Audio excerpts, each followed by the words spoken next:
We're living through a full-blown technological revolution. Artificial intelligence is changing our world at a pace that's just staggering. But with all this incredible power comes a brand new kind of threat. The ability to create fakes so good, so convincing, they're almost impossible to spot. So today, let's dive into the perils of AI misinformation. Or was it? The fact that you have to pause for a second, that you even have to consider that question, that's exactly why we're talking about this. That line between what's real and what's artificial, it's not just blurring, it's disappearing. And it's happening fast. So welcome to the new age of fakes. It's all built on a technology that really has two completely different phases. One side is full of incredible potential, and the other, well, it's got some pretty serious risks. I mean, on the one hand, generative AI is this amazing tool for creativity. It can compose music, it can generate these stunning images from just a few words you type, and it's even helping to speed up scientific discovery. It honestly feels like we're watching magic happen in real time. And that's the pivot, right? That's the big but. What happens when the same magic that can create something beautiful is used to trick us, to deceive us? Well, that's when we find ourselves facing a whole new world of problems. So what exactly are we up against here? All right, so let's get on the same page and define what we mean by AI misinformation.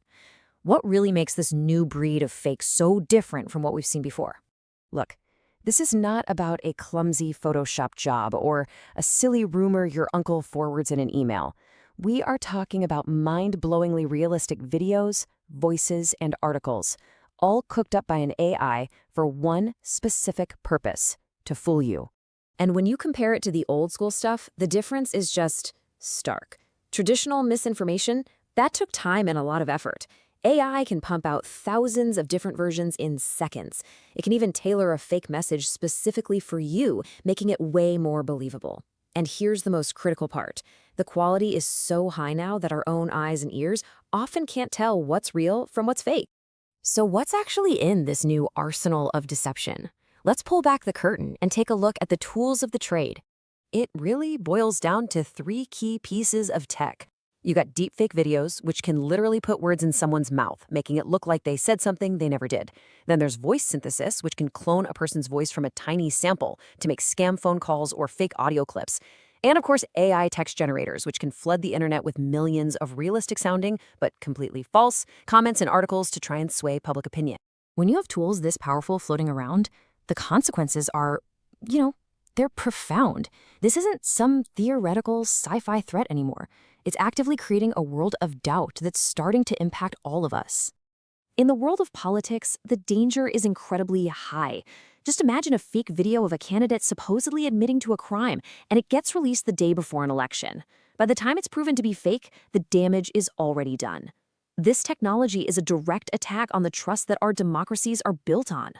Socially, the damage is just as serious. When we can no longer agree on a basic set of facts because everybody has their own AI-generated proof in their pocket, it's pretty much impossible to have a meaningful discussion. It completely erodes our shared sense of reality and just makes the divisions between us even deeper. And then, the threat gets personal. We're talking about your face being put into a video you were never in, your voice being used to scam your own family. This technology basically weaponizes our identities, opening the door for all kinds of fraud, harassment, and really personal blackmail. Okay, so after hearing all of that, it's easy to feel a little powerless. But we're not. The solution isn't just about fighting technology with more technology. It's about upgrading our own thinking. It's time we all learned how to navigate this new reality. Sure, there are people working on AI detection tools, and that's great, but our most powerful defense, it's not a new app or piece of software. It's a new way of thinking. Our first and best line of defense is always going to be a skeptical, critical, and informed human brain. And we can all build some simple habits to stay sharp. First, before you share anything, just stop and ask, who is the source and what's their motive? Second, look closely for the little glitches that AI still makes, that weird flicker in a video, a phrase that sounds a bit off. Third, and this one's huge, pay attention to your own emotions. If something you see makes you instantly angry or afraid, pause. That knee-jerk reaction is exactly what manipulators are hoping for. And finally, always try to find a second or third source before you believe something you see online. So this leaves us with what might be the fundamental question of our time, when seeing is no longer